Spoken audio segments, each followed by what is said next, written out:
ஆவணி மாதம் எப்படியாவது இந்த ஒன்றை மட்டும் முருகனுக்கு செய்து விடுங்கள். போதும். முருகனிடம் கேட்டது எதுவும் நடக்கவில்லை. நிறைய தடங்கல்கள், வீட்டில் சண்டை, குழந்தை வரன் தடைபடுவது, திருமண தடைகள், வேலையில் பிரச்சனை என்று எதுவாக இருந்தாலும் சரி. ஒன்றே ஒன்றை நம் முருகப்பெருமானுக்கு செய்யுங்கள். போதும். நீங்கள் வேண்டியது அடுத்த 45 நாள்களில் கட்டாயம் நடக்கும். இது பொய் இல்லை. நானே இதை செய்து பார்த்த விஷயத்தை இங்கே உங்களுக்கு சொல்கிறேன்.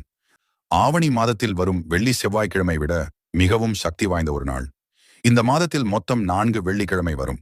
இதில் வரும் அனைத்து வெள்ளி அன்று செய்ய முடிந்தாலும் சரி, இல்லை ஏதாவது 3 அல்லது 2 வெள்ளிக்கிழமை செய்தாலும் சரி. முருகனுக்கு மாலை நேரத்தில் சிவப்பு நிற திரியில் வெற்றிலை தீபம் ஏற்றுங்கள்.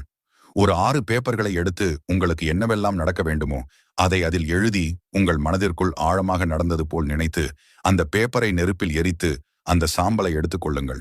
வெளியில் சென்று அந்த சாம்பலை வானத்தை பார்த்து ஊதுங்கள். இந்த சாம்பலை ஊதும் போது நீங்கள் முழு மகிழ்ச்சியோடு இருக்க வேண்டும். இதை செய்தபின் இதற்கான வேலைகளையும் நீங்கள் தீவிரமாய் செய்ய வேண்டும். கண்டிப்பாக ஒரு வாரத்திலேயே பலனிற்கான அறிகுறி இருக்கும். வண்ணத்து பூச்சி வீட்டிற்கு ஒரு வாரத்துக்குள் வரும். அப்படி வந்தால் உங்கள் வேண்டுதல் கட்டாயம் நடக்கும் முருகனின் அருளால் என்று சொல்லி இந்த பதிவை நிறைவு செய்கிறேன்.